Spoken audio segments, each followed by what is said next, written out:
This video is brought to you by Épices de Cru. They sell quality spices from around the world to the US and Canada. If you're in the market for some Sichuan peppercorns, there's a really top-notch. You can find them online at spicetrekkers.com. The link's in the description. Today, we wanted to show you how to make a great Sichuanese noodle dish, Mala Xiaomian. This dish is sort of like if Dan Dan noodles were in the Mala flavor profile. It's got a lot of the same components, but the flavor is predominantly spicy and numbing.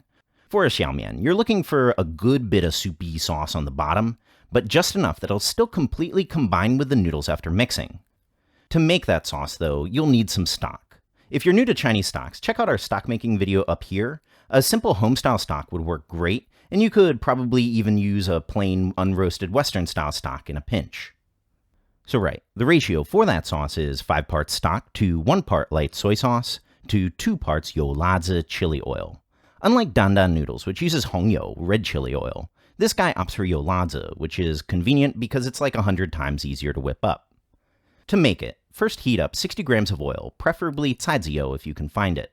Caiziu is a virgin rapeseed oil that's largely unavailable in the West, but Indian mustard seed oil is quite close, and peanut oil would also work just fine. Toss in 2 3-inch sections of leek, together with 1 inch of smashed ginger. Fry over medium heat until they begin to turn golden brown, about 3 minutes, then remove. Now get the oil up to a smoking 220 centigrade and shut off the heat. Allow the oil to come down to about 170, then toss in 30 grams of chili flakes together with a half a tablespoon of sesame seeds.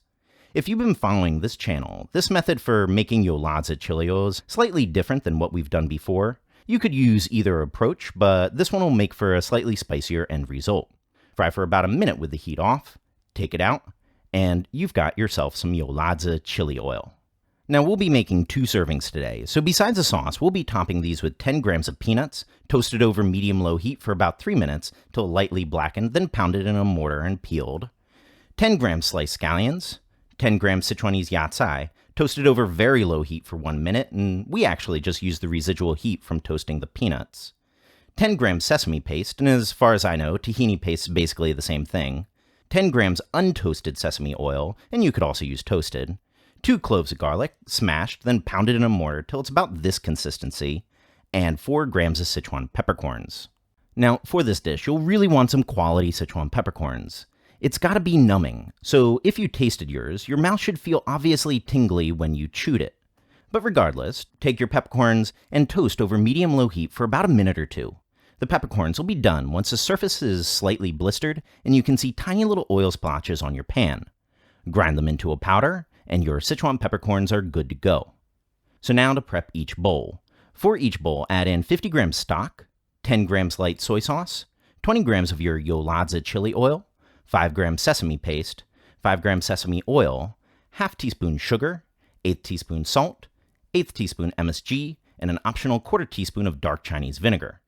We'll also be tossing some greens in there. We used a bit of spinach, blanched for about 20 seconds, but you could really nestle in any veg you like.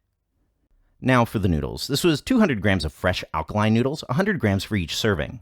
You could also use Japanese ramen noodles, and dry ones would work in a pinch. Just toss those noodles into simmering water.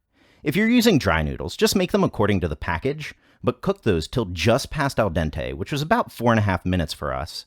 Then move them over to your bowl. Now top those noodles with a small handful of scallions, your toasted yatsai, the pounded peanuts, the pounded garlic, and a half tablespoon of the Sichuan peppercorn powder. With that, your Mala Xiaomian is done. Just mix it thoroughly and devour. So this is the Mala flavor profile, so the quality of your chili and peppercorn is quite important. If you want to make your own chili flakes, what you can do is use some whole chilies, toast it, and then pulse it in your blender, and then you get yourself some chili flakes. So a big thank you to our sponsor today, spicetrekkers.com. You can find the links to their Instagram and to their website down in the description box. And as always, check out the Reddit link in the description box for a detailed recipe. A big thank you to everyone that's supporting us on Patreon. And of course, subscribe for more Chinese cooking videos.